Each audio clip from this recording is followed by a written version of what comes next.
Olá, seja bem-vindo a mais um Minuto Conceito e hoje nós vamos falar sobre capital de giro. Toda empresa, quando constituída, recebe um aporte inicial dividido basicamente em duas partes, que pode conter bens imóveis e bens móveis, como máquinas, equipamentos ou ainda o dinheiro para tanto. Já a segunda quantia, além desse capital de investimento inicial, ela é destinada exclusivamente para iniciar, suprir e manter suas operações como despesas administrativas, uso e consumo, os principais fornecedores.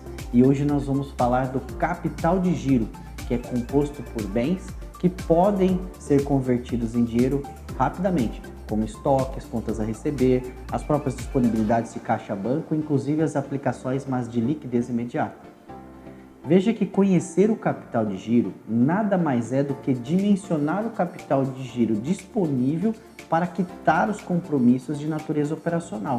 Portanto, é fundamental para melhorar o seu comportamento de compra, estabelecer prazos ideais tanto de pagamento e de recebimento, evitando os famosos desarranjos de caixa e o endividamento do seu negócio. O capital de giro ele é tão importante que, se trabalhar com ele apertado, ou seja, assim, baixo, diante dos riscos operacionais que todo negócio enfrenta, aumentaremos as chances de atingir um caixa negativo, que nos obrigue a recorrer a um capital mais caro, um capital de terceiro, que talvez poderia até pôr em risco toda a viabilidade do negócio. Além de dimensionar o capital de giro, temos também a obrigação de identificar as necessidades de capital de giro, que é o famoso NCG. Ele nos indicará quais são os recursos necessários para manter a nossa operação. Então, como podemos primeiro calcular o capital de giro? Antes de calcularmos o capital de giro, devemos ter em mãos alguns dados importantes, como o caixa, banco, por representarem ali os recursos mais importantes, visto a sua disponibilidade imediata, e também o aglomerado de contas a receber, que também é relevante, deve ser computado no capital de giro, pois a gente entende que vender a prazo necessitará de um capital ainda maior para suportar esse período enquanto não realizamos o recebimento dessas vendas, das suas operações. Outra conta de destaque são os estoques, que a sua mudança de valor ela está atrelada principalmente à mudança de comportamento, necessidade de consumidor, tendências de mercado e perfis de compra do seu negócio. Mas uma forma simples, fácil, de se calcular o capital de giro de qualquer empresa é a diferença entre o ativo circulante e o passivo circulante presente lá no famoso demonstrativo financeiro elaborado pela sua contabilidade, o balanço patrimonial. Então, o capital de giro pode ser calculado pelo ativo circulante menos o passivo circulante.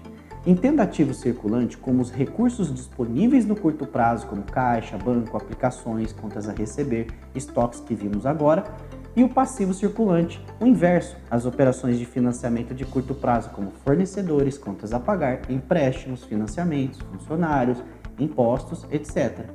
Veja que o capital de giro da sua empresa é o pulmão do seu negócio. E como podemos agora calcular a necessidade do capital de giro?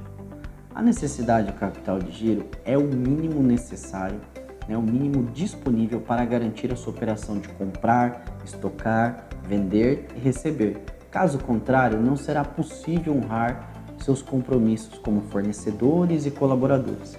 Uma das formas de calcular a NCG é através da diferença de prazos médios de recebimento e de pagamento.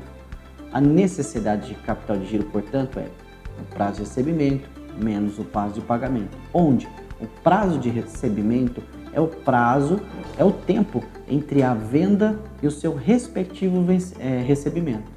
Por exemplo, se a sua empresa vender qualquer mercadoria em até 3 vezes, o seu prazo médio de recebimento será de 33% em 30 dias, 33% em 60 e arredondando 34% em 90. Já o prazo médio de pagamento é o tempo entre a data que você assumiu o compromisso frente ao fornecedor e o seu efetivo pagamento. Por exemplo, sua empresa comprar uma mercadoria em 2 vezes, 50% de entrada, 50% 30 dias, prazo médio de pagamento 30 dias.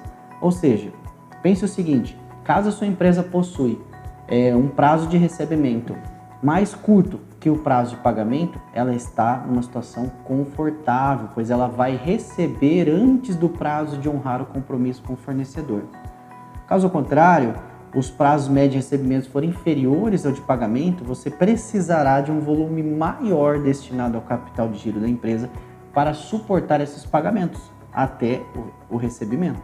Portanto, se a necessidade de capital de giro for negativa, quer dizer que as contas a vencer são maiores que as disponibilidades e que a empresa precisará buscar capital em outras fontes de recursos.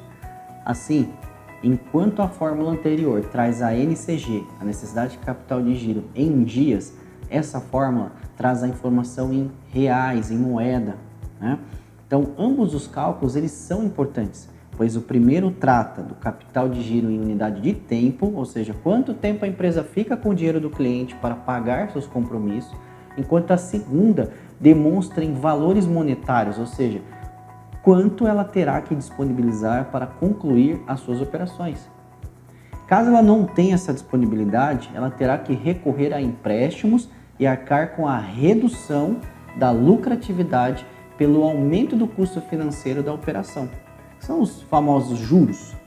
A importância da gestão do capital de giro é fundamental, pois a gente não deve apenas calcular o capital de giro e a necessidade. Temos que analisá-los em conjunto, pois eles devem estar alinhados com a estratégia geral da empresa, visto que a necessidade de capital de giro por financiar mais o cliente, por exemplo, pode estar atrelado a uma estratégia de seguir o mercado, de ganhar espaço frente à concorrência, enfim.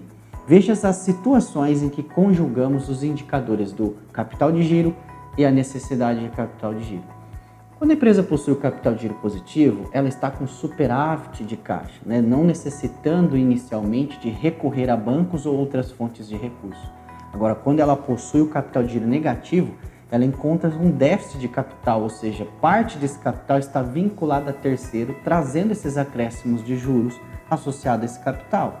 Esse é o caso especial, pois dependendo do grau de endividamento da empresa, esse capital pode consumir a lucratividade a tal ponto de eliminá-la do mercado. Então a diferença entre o capital de giro e a necessidade do capital de giro vai nos trazer o saldo necessário para financiar as nossas atividades. E quando temos o capital de giro maior que a necessidade, não temos problemas de caixa, mas quando temos o capital de giro menor que a necessidade, enfrentamos desafios para recompor esse capital frente a terceiros. Assim, quanto maior a diferença entre os prazos de pagamento e os de recebimentos, maior será o capital necessário para compor suas operações. Portanto, mesmo que tenha o capital de giro positivo, se a operação for lucrativa e com boas margens, se faz necessário a administração do fluxo de caixa para uma situação saudável. Então, concluímos de forma simples que administrar o capital de giro nada mais é do que equilibrar o capital disponível para a empresa frente aos reflexos das suas decisões de comprar e vender. Para mais dicas e conteúdos como esse, acompanhe a série de indicadores financeiros, interaja conosco nas redes sociais e até o próximo Minuto Conceito.